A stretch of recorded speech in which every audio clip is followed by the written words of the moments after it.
अलबत्ता सोने चांदी का मसला समझने की ज़रूरत है कि अस्सलामु अलैकुम रहमतुल्लाहि व बरकातुहू। घर, मकान या गाड़ी या इसी तरीके से मोबाइल या इस्तेमाल की चीज़ें होती हैं घरों में, इस पर ज़कात का क्या मसला है। तो हम घर की एक मिसाल ले लेते हैं और उसी के एतबार से हम मसले को समझते हैं। देखो, 4 तरह की चीज़ें होती हैं। ये घर जो है, मिसाल के तौर पर अगर आपके पास है, आपकी मिल्कियत में है, तो उसमें 4 हैसियतें हैं। नंबर 1 कि आपने जो घर ख़रीदा है या प्लाट ख़रीदा है वो सिर्फ़ और सिर्फ बेचने के लिए ख़रीदा है, यानी आपका काम है ख़रीदना और बेचना। ठीक, तो आपने जो प्लाट या ज़मीन या घर ख़रीदा है वो सिर्फ बेचने के लिए ख़रीदा है, यानी तिजारत की नीयत से। तो ऐसी सूरत में इस घर पर, इस मकान पर, इस प्लाट पर ज़कात होगी। जितनी कीमत होगी उसकी, उस कीमत के हिसाब से 2.5% ज़कात निकाली जाएगी। एक।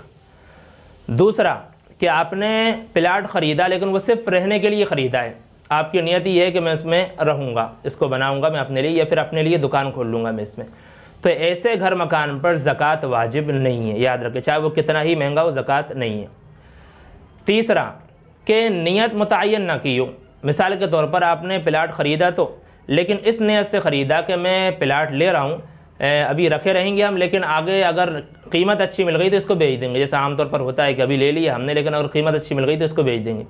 तो ऐसी सूरत में भी इस मकान पर ज़कात नहीं होगी। वो चाहे कितना ही कीमती हो, उस पर भी ज़कात नहीं होगी, क्योंकि नीयत आपकी तय नहीं है। अब भले ही उसको आप बाद में बेच दो, लेकिन ज़कात उस पर नहीं होगी। चौथा कि आपने मकान ख़रीदा तो है, प्लाट ख़रीदा है, लेकिन वो ख़ुद रहने के लिए नहीं और ना ही बेचने के लिए ख़रीदा, बल्कि आपने इस नीयत से ख़रीदा है कि मैं उसको बना करके किराए पर छोड़ दूँगा, यानी या तो किराए पर दुकानें दे दूँगा या फिर किराए पर किसी की रिहाइश के लिए उसको दे दूँगा। तो ऐसे मकान की कीमत पर भी ज़कात नहीं है।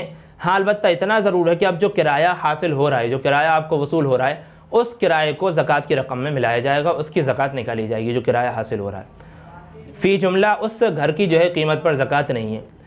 इसी तरीके से मोबाइल और गाड़ी का भी मसला है कि आपके पास मोबाइल है, चाहे वो कितना ही महंगा हो, लेकिन अगर वो इस्तेमाल का है तो उसके ऊपर ज़कात नहीं है।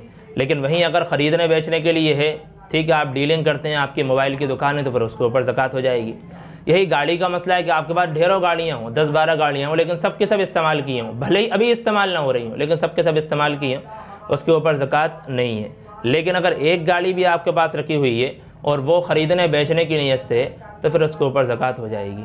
अलबत्ता सोने चांदी का मसला समझने की ज़रूरत है कि सोना चांदी भले ही इस्तेमाल का हो या ख़रीदने बेचने के लिए हो, या फिर आप इस्तेमाल कर रही हों, मस्तूरात से कह रहा हूँ मैं, इस्तेमाल कर रही हूँ, उनके ऊपर ज़कात हो जाएगी। सोने चांदी का मसला अलग है।